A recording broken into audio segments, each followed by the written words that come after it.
AITA for letting security handle my in-laws when my husband tried to kick me out? Hannah was just one click away from saving the final quarterly report when the phone on her desk began to vibrate, casting a bluish glow on the wood that was as bright as it was irritating. A name appeared on the screen: Nathan, right in the middle of a workday on a Tuesday. It was strange. Her husband never called her at the office without a reason. "I am listening," she said briefly, wedging the phone between her shoulder and her ear. Her fingers continued to dance across the keyboard regardless. "Hannah, hi, it is me. Well, here is the thing. Mom just called me. She and Eric would like to come over for the holidays for 2 short weeks, and I said yes." He had blurted it all out at once, like swallowing a gulp of something bitter. Hannah froze. Her hands hovered above the keys. "You agreed to 2 weeks without even talking to me about it first?" "Well, yeah, they are my family after all," Nathan replied with that defensive tone she already knew too well. "Mom was so happy when I told her it was possible." "Nathan, we already talked about this. We are spending the holidays at my parents' place upstate. I already checked the train tickets. My mother is already planning the menu. Your folks can wait. But my mom is alone, do you understand? And Eric wants a change of scenery. Please, Hannah, do not start. Do not turn this into a problem." She exhaled slowly, closing her eyes for a moment. A dull pain was already throbbing at her temples. "Very well, we will talk about it at home." That evening after the call, she sat in her office chair for a long time, her gaze lost in the dark window pane beyond which the New York City skyline was sinking into the night. 3 years earlier, she had fallen in love with a different Nathan. A charming, attentive, radiant man, with eyes in which all her worries seemed to dissolve. He was tender, sincere, almost too perfect, as if he had been tailored exactly for her. But marriage had not been the beginning of a new life. It had been a strange border, a threshold beyond which a truth he had carefully hidden until then was revealed. Nathan remained tied to his mother by an invisible, thick, suffocating bond, like an umbilical cord that had never truly been cut. To him, the word of Diane was not just an opinion, it was law, a truth that no one had the right to debate. And from the very first day, her mother-in-law had looked at Hannah the way one looks at an annoying obstacle placed there by mistake. On their wedding day, Diane had walked through the entire reception with a closed, stone-hard face. Then, pulled aside in a quiet corner of the venue, she had grabbed her new daughter-in-law by the elbow and told her in a flat, emotionless voice, "You, my dear, are not meant for my Nathan. He could have married Lisa, my friend's daughter. They have a family business, connections. And what are you? An unimportant office worker." That day, Hannah had swallowed her humiliation. She did not want to cause a scene on her own wedding day, but those words had embedded themselves in her like a splinter under the fingernail, thin, almost invisible, but agonizingly painful. The most absurd part was that this remark would have made anyone who knew their situation laugh. Hannah held a position as a marketing director in a prominent and well-known company. Nathan, on the other hand, was just a manager in a much more modest firm. As for the spacious 2-bedroom apartment located in an upscale Manhattan neighborhood with its huge windows overlooking the park, it belonged to Hannah. Her parents had given it to her for her 25th birthday, with the deed in her name. Nathan had never built or contributed anything to it. He had merely moved in with his belongings after their honeymoon. When she came home that evening, she felt drained, squeezed like a lemon. Nathan was slouched on the couch, his eyes glued to his phone screen. "So, what did you want to talk about?" he tossed out without even looking up at her. "About your mother and your brother," Hannah answered in a cold voice while taking off her coat. "Do you really think it is normal to invite people to our home for 2 weeks without asking for my opinion?" This time he finally lifted his head. His face remained closed, almost opaque. "What is abnormal about it? It is my family. The apartment is big. There is room for everyone. It is my apartment, Nathan." She had spoken these words calmly but with a relentless clarity. "It is in my name. So yes, I have a say about the people who stay here and the length of their stay." Her husband's face immediately contorted with irritation. "Oh, okay, so this is where we are. You are going to bring that up every time now. You know very well, but you forget to ask." Her voice trembled despite herself. "We plan to spend the holidays with my parents. Their invitation has been hanging on the fridge for a month. Your folks are not going to be left out. There will already be plenty of people at their place. Whereas my mother is alone. Alone. Hannah exploded. Eric lives with her. So what? He is 27 years old, Nathan. He does not work. He spends his days with a beer in his hand, glued to the couch playing video games. He completely lives off her. Stop talking about my brother like that. It is not meanness, it is the truth. And do you know what is the most hurtful? My parents invited us to dinner 3 times. 3 times. And every time you found an excuse to decline. But all your mother has to do is call, and you are already ready to drop everything and run to carry out her orders. Nathan stood up abruptly from the couch and made a sharp wave of his hand, as if to brush the discussion away. That is enough, Hannah, it is settled. I gave my word. They are arriving the day after tomorrow. He headed toward the bedroom, then added without turning around. If you do not like it, you can just go to your family's place by yourself. The door slammed. Hannah remained alone in the middle of the vast living room, standing in the immense silence, a silence pierced only by the rapid beating of her own heart. Deep down she already felt it. This was not just an incident, it was the beginning of something. And they arrived on Saturday morning at exactly 10 o'clock, while Hannah, already in her workout leggings, was tying her sneakers before going for a run. The doorbell rang insistently. Nathan, as if he had been waiting behind the door for hours, opened it almost immediately with a welcoming smile so wide it looked forced. Mom, Eric, come in, go ahead. Diane crossed the threshold without even taking off her coat. Her gaze slowly slid around the entryway, cold, calculating, as if she were evaluating the renovations needed. Behind her, Eric slipped through the doorway, sighing loudly, dragging 3 enormous rolling suitcases that seemed to weigh a ton. Hello, Hannah said dryly, already feeling the tension crystallizing in the air. Her mother-in-law barely nodded in her direction, as if granting her a favor. Nathan, do not just stand there. Go help your brother bring the bags up, she ordered while taking off her scarf. And you, Hannah, show us where we are going to settle in. We are going to settle in. Hannah mentally repeated those words with bitter irony, squeezing the apartment keys in her pants pocket. The guest room is at the end of the hallway, she indicated with a gesture, trying hard to keep her voice neutral. Her mother-in-law walked there with a confident step. Her eyes roamed over the walls, the ceiling, the furniture, already looking for a flaw to point out. It is a bit small and dark, she declared loudly, stopping in the middle of the room. We should move the furniture and put in a brighter light to make it decent. Hannah did not answer. She simply turned around, pulled up her hood, and left the apartment, closing the door behind her. She needed air. An hour, even just 1 hour away from this overwhelming presence. When she returned, still steeped in the outdoor cold and her own internal exhaustion, she found Diane settled in the kitchen like a general on conquered territory.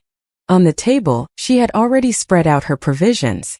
Jars of homemade pickles and preserves, boxes of cereal, bags of snacks, dried herbs whose smell was already filling the room. What is all this? Hannah asked, stopping in the doorway.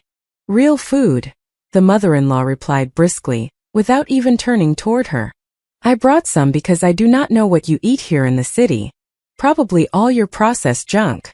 We eat very well, Hannah retorted through her teeth. Oh really? Diane sneered. I looked in your refrigerator, it is half empty. My poor Nathan must surely be starving to death with you. Without a word, Hannah walked over to the fridge and opened it. Inside, everything was impeccably organized. Fresh vegetables, fruits, meat, fish, milk, cheese, yogurt. Everything was there, clean, orderly, fresh. Where do you see that anything is missing? Her mother-in-law approached with a contemptuous pout and pointed at a container of Greek yogurt. I see yogurt. And cottage cheese. And real sour cream, not that supermarket stuff. Nathan grew up on homemade food. Hannah turned away abruptly and left the kitchen. Arguing with this woman was like banging her head against a concrete wall. In the living room, another spectacle awaited her. Eric was already settled in the middle of the couch, slouching like a lazy king, a bottle of beer in his hand. He was watching a loud television show. The volume was so high that the glass shelves vibrated slightly. Eric, can you turn it down a bit? Hannah asked, trying to remain polite. He slowly turned his head toward her with that insolent half-smile that twisted his mouth. What? Does it bother you? The living room is for everyone. A TV is meant to be watched. It is way too loud. Oh, sorry, princess, he muttered before taking a sip. I forgot you were the ruler around here. At that moment, Nathan came out of the bedroom. Eric, turn it down a little anyway. Yeah, if the brother asks. He reluctantly picked up the remote and lowered the volume by 2 measly levels.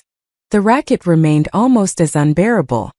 Hannah took refuge in her office, hoping to finish some documents she had brought home for the weekend, but concentrating became impossible. The rumble of the television, Diane's authoritative voice, and Eric's hoarse laughter filtered through the closed door. Every sound seemed to pierce her skull like a needle. On Monday morning, already dressed for work, Hannah tried to slip quietly through the entryway. She did not get far. Hannah, as if called by an invisible signal, her mother-in-law emerged from the guest room. Could you drop by the store on your way home today? We need cereal, milk, butter, and a few other little things. I have an important meeting today, Diane. I will not have time. What do you mean, no time? The woman crossed her arms over her chest. We are guests here. We do not know your stores. Ask Nathan. He works, she shot back instantly, her voice turning as hard as metal. He gets tired, the poor boy. Your office job is not very tiring. You just sit around all day. Hannah buttoned her coat without replying, grabbed her bag and walked out. Staying to argue would have meant arriving late and losing the last bit of strength she had left. Walking to the subway, she could only think about one thing. The brazen way her mother-in-law acted, as if Hannah were the maid in her own home, tasked with serving grand guests in an apartment that belonged to her. Her workday was hellish. Meeting after meeting, emergencies, constant tension. During the short lunch break, her phone rang. Nathan, hi. Listen, Mom says you refuse to go grocery shopping. I am at work, Nathan. I have negotiations to handle. Yes, but you could have gone afterward. No, I could not have, she cut him off. If your mother needs something, go get it yourself. Or Eric can easily go. From what I see, he is resting perfectly well. Eric is tired from the trip. He needs some time to recover. The usual excuse, always the same. Hannah closed her eyes for a second, feeling a painful lump tighten in her throat. I do not want to talk about this right now. I have a meeting in 5 minutes. And she hung up before he had time to continue. That evening, an urgent call from a major client forced her to stay later than expected. She did not get home until 9 o'clock, exhausted to the bone. In the entryway, Diane was waiting for her, her face as heavy as a storm cloud. Ah, here is our great worker, she threw out with barely veiled sarcasm. Meanwhile, we are stuck here starving to death. Nathan and Eric had to go buy food themselves. I warned you that I would be home late, Hannah replied in a weary voice, taking off her shoes. A lady of the house must take care of her family, the mother-in-law continued in the tone of a strict teacher. In my day, women did not spend their evenings out at work. The house and the home came first, not career ambitions. Hannah took off her coat with a sharp motion and hung it on the rack. In your day, women indeed allowed themselves far fewer things, she replied, looking her straight in the eye. Fortunately, times have changed. Oh yes, they have changed, Diane retorted with a venomous glare. And look at the result. Divorces everywhere, unhappy families. Wives chasing after their careers while husbands are left like starving orphans in the corners. Hannah walked past her without answering. She went into the bedroom, closed the door, and sat on the edge of the bed. Her fingertips pressed against her temples, where a dull, persistent ache was throbbing. The next day at lunchtime, she stepped out into the freezing air. Once around the corner of the office building, hidden from sight, she dialed her mother's number. Mom, I cannot take it anymore. Her voice broke as she heard the familiar tone on the other end of the line. They act like I owe them something. Every day it is the same thing. Reproaches, remarks. Eric talks to me like I am nothing, and Nathan stays quiet. My daughter, Patricia said firmly. It is your apartment, your walls, your space. You have every right to show them the door. I know, but Nathan will take it as a humiliation. He will leave, he will hold a grudge forever. He will say I insulted his family. And does he respect you? Her mother asked softly, but without yielding an inch. Hannah, I have lived long enough to recognize what I see. He does not protect you. He lets his mother humiliate his wife in her own home. That is not normal. That is not a household. Mom, I understand, but… There are no buts, Patricia interrupted. You deserve respect. And if your husband is not capable of giving it to you, then what does he bring to your life? Hannah remained silent, watching the white vapor escape her mouth into the cold air, the snow-covered roofs of the cars, the hurried pedestrians. Her mother was right, and acknowledging that truth meant admitting that these 3 years of marriage, her hopes and her patience had perhaps been based on a massive, painful mistake. I will think about it, she finally whispered. Thank you for listening to me. After work, she did not go straight home. Her steps led her, almost against her will, to a small cafe across the street. She ordered a cappuccino and sat by the window, watching the evening lights turn on one by one. A young couple walked by on the street. They were laughing, holding each other close. The boy whispered something in the young woman's ear, and she burst into a pure, happy, unrestrained laugh. Hannah felt it like a blow to the heart. She could not even remember the last time she had laughed without second thoughts, without exhaustion. A memory surfaced. A company gala 3 years ago. Nathan sparkling, lively, elegant, his eyes shining, handing out jokes and compliments with an almost magnetic ease. Where had that man gone? She stayed in that cafe for a long time, delaying the moment of return, as if going home meant walking onto a battlefield. On Wednesday evening, a new argument broke out. This time the excuse was the plants. Hannah loved her flowers. A white orchid sat proudly on the kitchen windowsill. Next to it lined delicate violets. In the living room, a large ficus reached toward the light. Taking care of them was her little ritual, her way of breathing, a gentle method to shake off the stress after her workdays. She was just pouring water into a planter when a whirlwind burst into the kitchen. Diane. Nathan, tell your wife to remove all her flower pots from the window, she declared, pointing at the orchid. It brings dust and dirt. Sitting at the table with his laptop, Nathan vaguely raised his head. Mom, what dirt are you talking about? Those flowers are pretty. I am allergic, his mother cried out in a high-pitched voice. Their pollen blocks my nose. I sneezed all night. My head is pounding. Hannah gently set her watering can down and turned toward her. Diane, you have been here for 4 days now. Why did you not say anything earlier? Because I hoped you would realize it on your own, the mother-in-law shot back, crossing her arms. A true lady of the house, when she receives guests, removes what is bothersome. These are not useless things, Hannah said in an icy tone. They are my flowers. Exactly. The other triumphed. Your flowers. You always you. And the others, you never think about them. I feel sick. Hannah turned her eyes to Nathan. He was slumped in his chair, silent, and that silence screamed louder than any sentence. If you are bothered, you can simply keep your bedroom door closed, Hannah suggested, clinging to her calm. Are you going to tell me how I should live now? Diane flared up, her face turning red. Nathan, do you hear how she talks to me?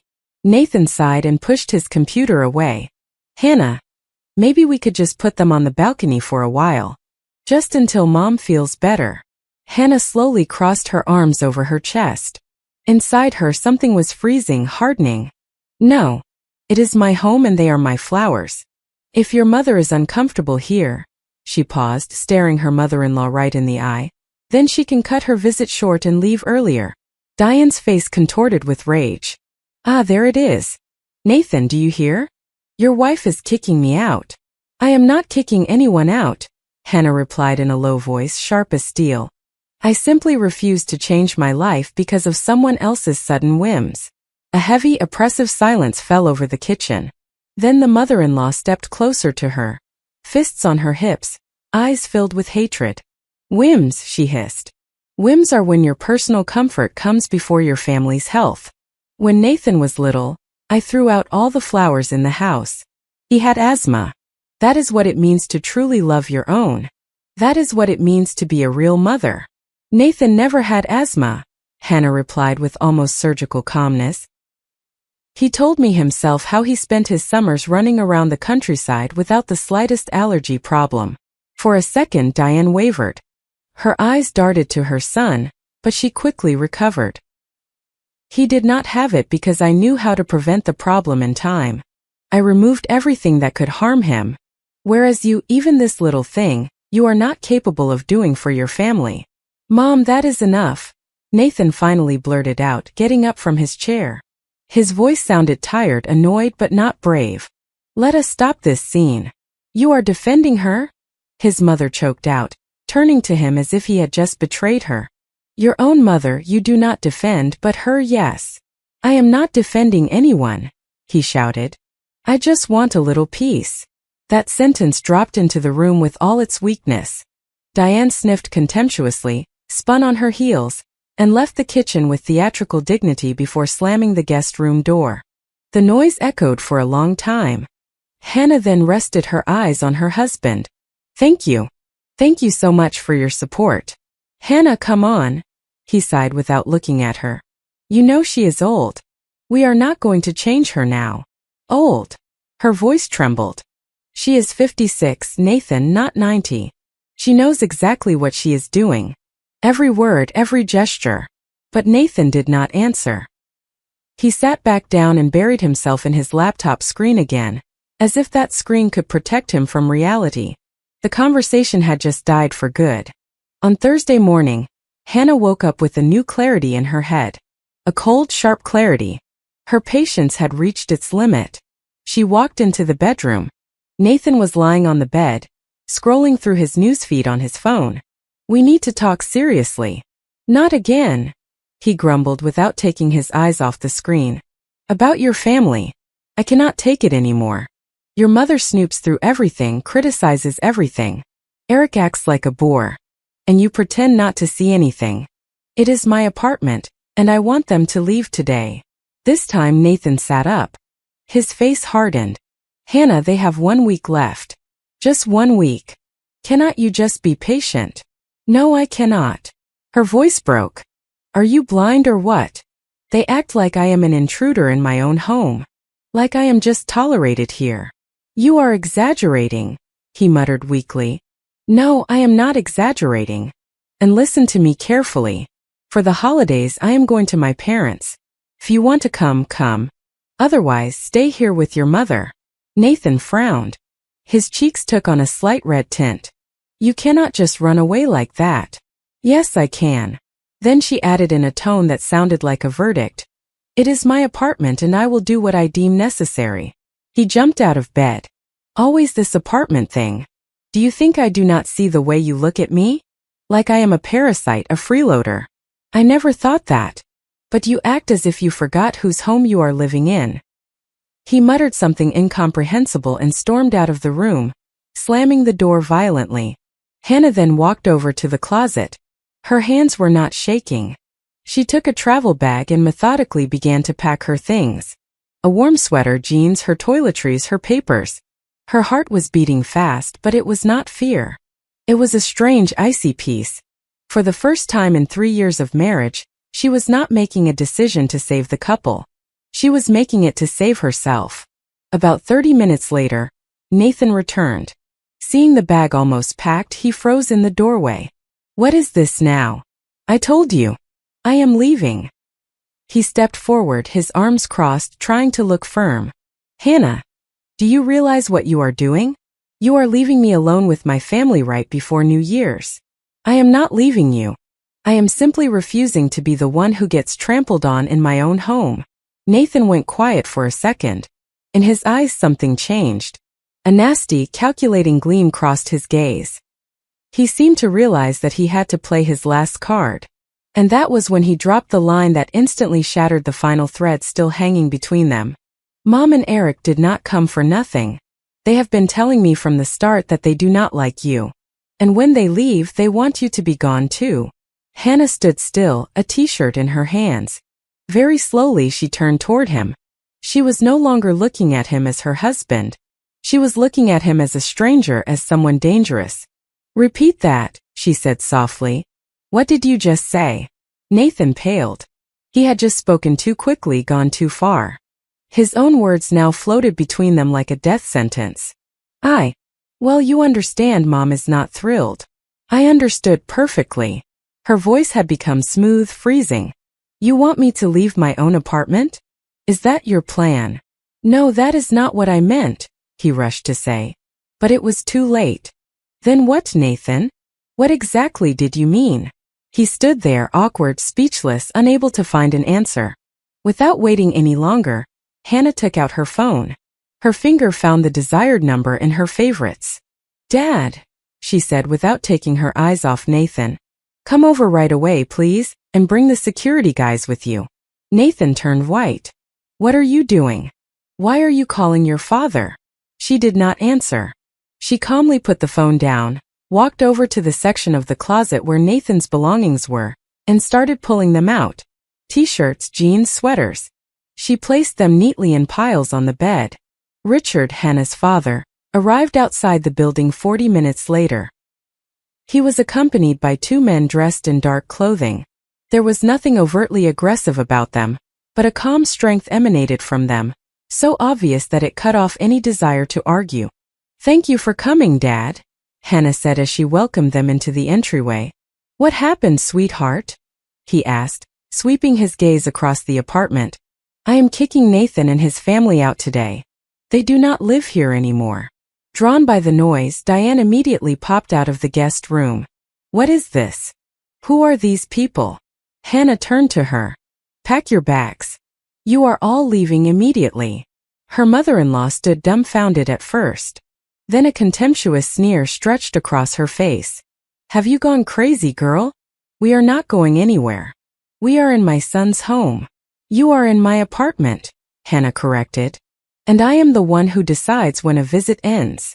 Diane cast a furious glare at her son, a look full of orders, demands, almost accusations. Nathan, are you going to let her speak to your mother like this? Nathan was leaning against the bedroom doorframe. His face had taken on a grayish color. He said nothing. Eric appeared in the living room doorway, his faithful beer bottle in hand. What is this gathering? Do we have company or what? Pack your things, Eric, Hannah said without even turning to him. You are completely out of line, he snickered crudely. This is no longer a discussion. And at that exact moment, the two security guards stepped forward in unison, placing themselves in the center of the hallway. They did not threaten anyone. They did not need to. Their mere presence was enough. Eric swallowed hard. He took a step back. His bottle suddenly looked ridiculous in his fingers. Packing the bags took no more than 10 minutes. The suitcases they had struggled so hard to bring inside were now lined up in the entryway. Sad, massive, almost humiliated. Diane then changed her strategy. Authority was gone. Enter emotional blackmail. Hannah, think a little, she said in a voice that had become shaky, almost whining. Where do you expect us to go at an hour like this? It is cold outside, it is late. This is inhumane. That is not my problem, Hannah answered without looking at her. Call a cab or get a hotel room. Then she turned to Nathan, who stood there like a condemned man, his eyes glued to the floor. Get your things too. You are leaving with them. He slowly raised his head. His eyes mingled anger, disbelief, and humiliation. What? You heard me perfectly. You are walking out with them. He took a step in her direction, but the two men in dark clothing immediately slid over in a coordinated movement, blocking the way with calm and firmness. Hannah, wait. We can talk like adults. We have nothing left to talk about. Her voice was steady, definitive. You are the one who said you wanted me gone by the time you got back. Very well. From now on, you are the ones who will never set foot in here again. Period.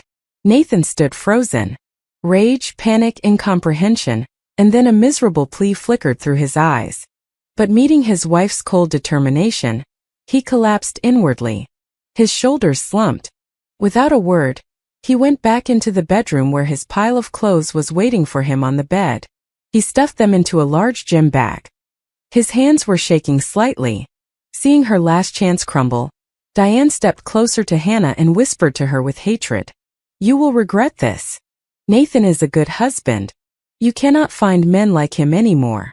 A good husband does not plot his wife's departure from her own apartment, Hannah replied without even turning around.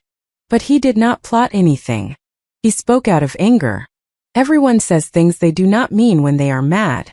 When people get angry, they often reveal what they have been holding inside for a long time. It was not a stupid thing to say. It was the truth. Eric, suddenly much quieter, stayed leaning against the wall, watching the scene like a spectator surprised by a bad plot twist. Clearly, he had not expected things to go this far. Nathan finally emerged from the bedroom, dragging 2 bulging bags. His face had taken on an earthy hue. "We are done," he muttered. Hannah gave a simple nod to the guards, who grabbed the luggage and carried it out to the landing. A hollow silence filled the entryway. "The keys," Hannah said, holding out her hand. "What key?" Nathan asked, lost. "The one to my apartment." "Give them to me." He stood still for a second, then slowly slid his hand into his jeans pocket. He pulled out a keyring with the keychain she had given him for their first wedding anniversary. He dropped the cold metal into her palm.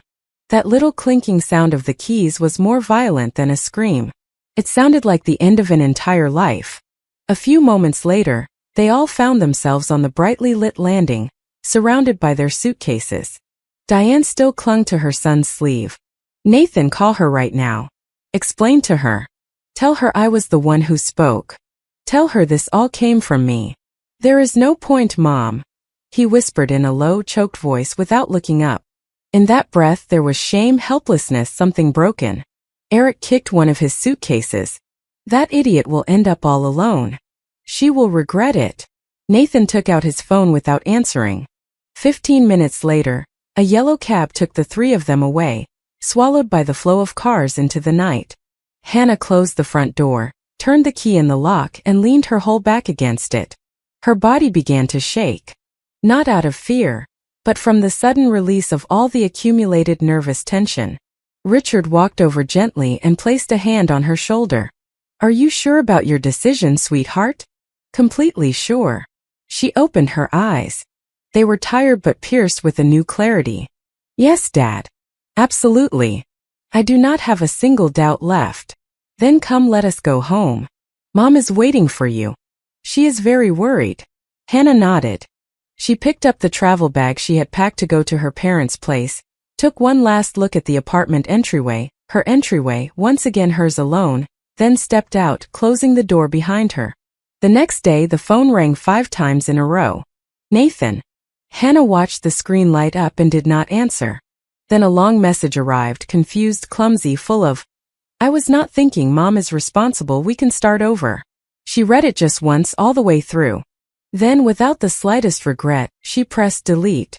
A week later she filed for divorce. Nathan still tried to get a meeting.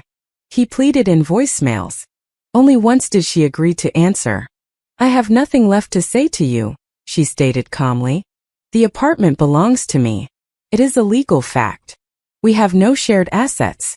Either we divorce by mutual agreement, or it will go through the courts. But either way, the outcome will be the same. It is your choice, Hannah." "I understand I was horrible," he began. "You were not just wrong. You showed who you truly were, and I am endlessly grateful that you revealed it to me before we had children. Goodbye, Nathan." He ultimately agreed to an amicable divorce. They saw each other only once more when filing the paperwork. He looked defeated. Hollow eyes, unshaven cheeks, wrinkled clothes. He looked older, emptier. "Hannah, is there really no chance left?" he whispered without daring to look at her. "No," she answered without hesitation. "None." A month later, their marriage was officially dissolved. Hannah spent New Year's in the warm living room of her parents' country house upstate. Around the large table sat her people, the ones who truly loved her. Her mother, her father, 2 old family friends.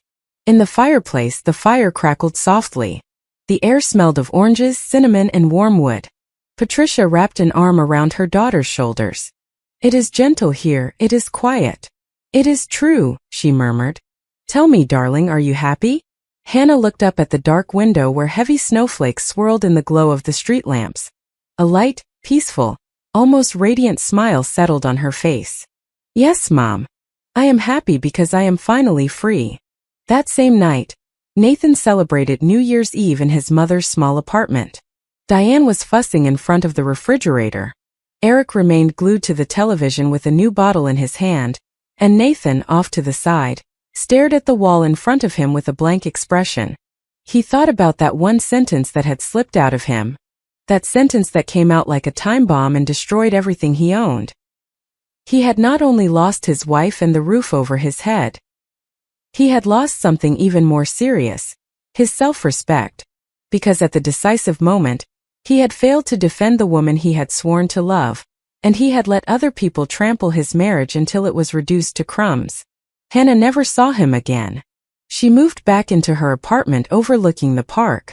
From then on, the air carried only the scent of her coffee, her perfume, and the cool breeze coming in through the open window. She threw herself into her work, into new projects, and relearned to love the simple things. The morning silence, the peace of her home, her flowers lined up on the windowsills, the ability to invite friends over without fearing a dirty look. Her apartment stopped being a place to defend against someone. It finally became a sanctuary for herself. A space where respect, tranquility, and dignity reigned. And everything toxic, everything alien, everything that had never truly belonged in her life remained on the other side of the threshold. Comment. I really hope this story stayed with you the way it did with me. I believe that protecting your self-respect is one of the most important things we can do for ourselves. Setting clear boundaries isn't selfish. It's necessary for healthy relationships. Being kind to others matters, but never forget to be kind to yourself first. Healing takes time, and it's okay to walk away from situations that drain your peace. Taking responsibility for our own happiness changes everything. Sometimes choosing calm over chaos is the bravest choice we make. I encourage you to reflect on where you might need stronger boundaries in your life. Remember that you deserve a space filled with respect and tranquility. Thank you for watching, and I'm always here if you want to share your thoughts. If you like the stories, don't forget to leave a comment and support the channel by subscribing. See you in the upcoming stories.